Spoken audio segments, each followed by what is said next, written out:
Hi, we're here at the Mahwah Museum in Mahwah, New Jersey, specifically to see the Les Paul in Mahwah exhibit. I've made some special arrangements to play some of the guitars that are on loan to the museum that were personally owned by Les Paul himself, especially one particular guitar. And it was one especially made for Les by the Gibson Company, and I'll explain more about it as we go on. But welcome to the Mahwah Museum in Mahwah, New Jersey. We're here at the Mahwah Museum and getting to do a very special thing, playing this Les Paul guitar, which was made by Gibson for Les as a live guitar, and as I've recently learned, is owned by a gentleman named Jim Wasaki, who loans it to the museum. This was known as the West Coast guitar. Les had two of these made by Gibson, and it's obvious that he made some modifications on it himself. They were meant to be played live. One would stay on the West Coast with one of his friends, so he didn't have to carry a guitar when he went out there, and the other stayed here in Mahwah, where Les lived, and so we had one here. This is as far as I can tell, this is the West Coast version of that. It's a Les Paul custom as far as the body goes, but as far as the pickups go, you can see these are some of Les's favorite low impedance pickups, and I imagine these are probably some of the ones Les used to wind himself. There's certain things about the guitar that I've noticed.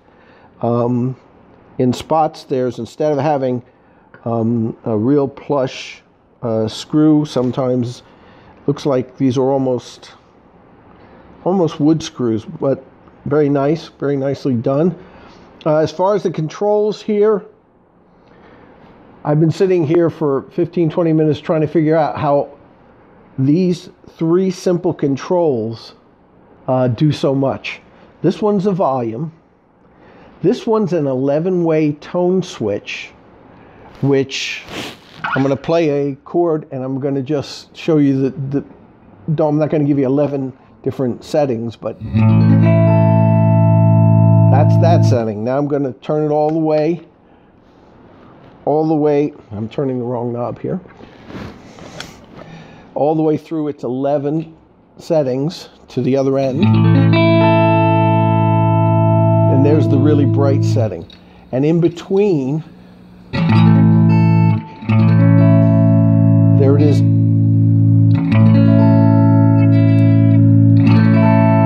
You can hear it changing as it's going up. It's beautiful. It's very incremental,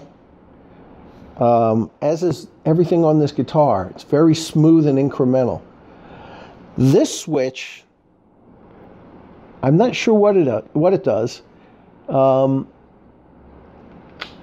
In this position, it's a two-position switch. There's one position, and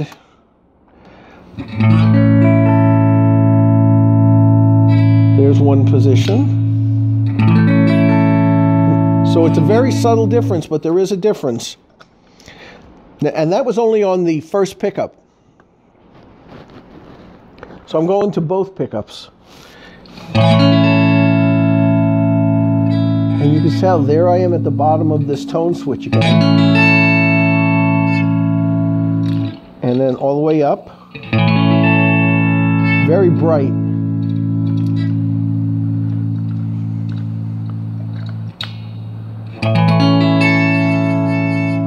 This may be an impedance switch. It may switch these pickups from low to high impedance, and that, believe me, is just a guess.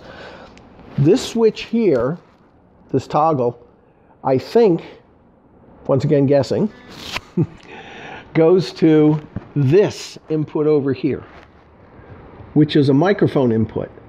If you've ever seen pictures of Les on stage where he uses a gooseneck microphone, he would plug it in here. There's an extra out down here, and I think this switch, because it doesn't affect the tone of the instrument, might be the switch that turns the microphone on and off.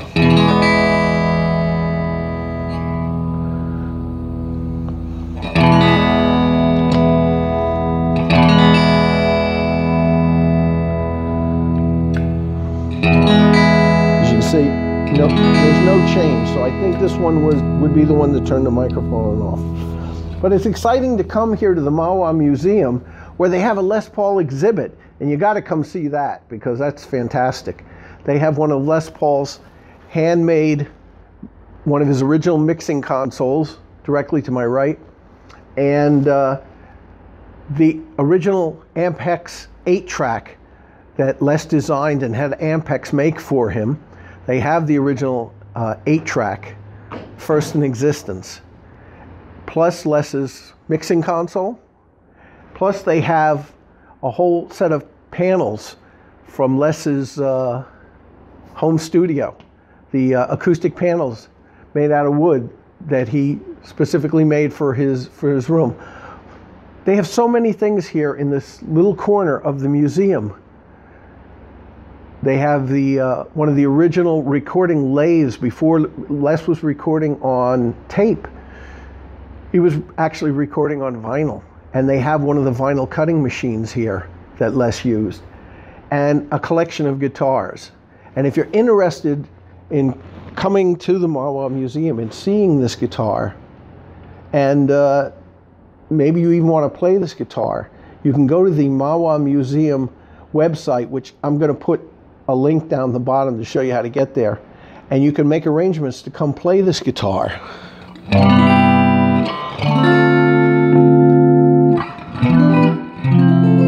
I don't know about you guys, but none of my Les Pauls sound nearly as good as this. They sound great.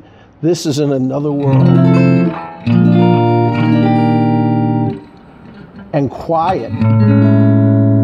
I'm playing through an older Music Man amp, which is nice. There's no hum, there's no noise, there's no static.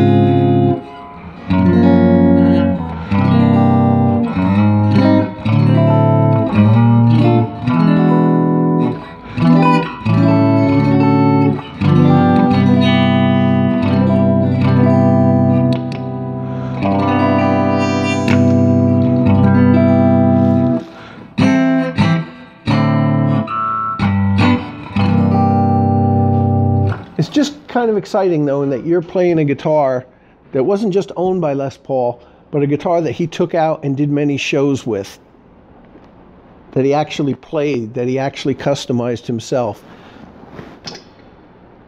To people who aren't guitar players, it wouldn't make a bit of difference at all, I'm sure. But to people like me who've been playing a lot of years, to actually be sitting here playing one of Les's personal guitars is a pretty exciting thing. So thanks for watching. If you have any questions, you can leave them down below. Definitely check out the link for the Mahwah Museum in Mahwah, New Jersey. They have the Les Paul exhibit here, and it changes.